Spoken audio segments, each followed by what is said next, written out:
Hello mga kamimisel, goodbye CDO, hello Manila.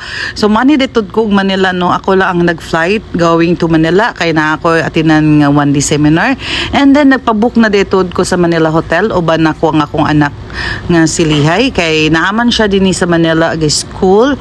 And then before ko mo sulod sa Manila Hotel, ako dituod i-flex. Ako tay patanaw kung unsa ang itsura sa Manila Hotel uban sa inyo ha.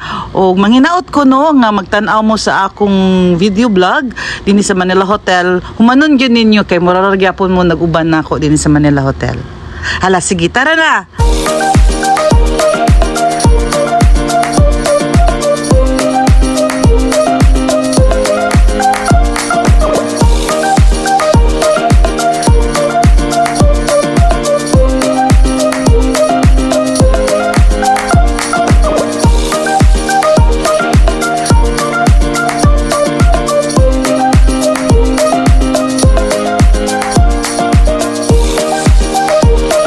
Kining nag-flex sa mong room mo ni siya si Lihay, akong anak. So naadaytod ni siya din sa Manila kay dini man siya nag-school.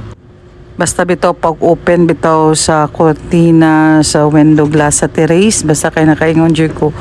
Wow, pagkaanindot gyud sa view no sa Manila.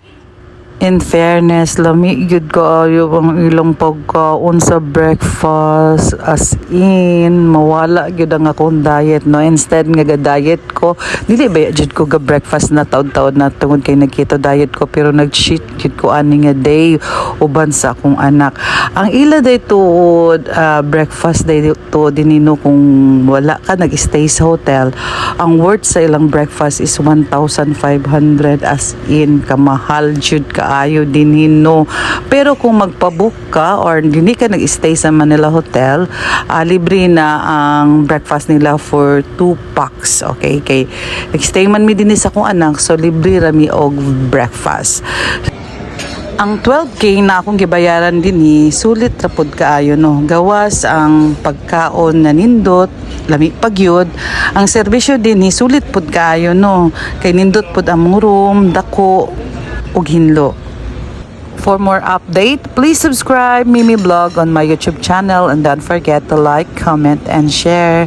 And follow for more. Thanks for watching. Dagan salamat.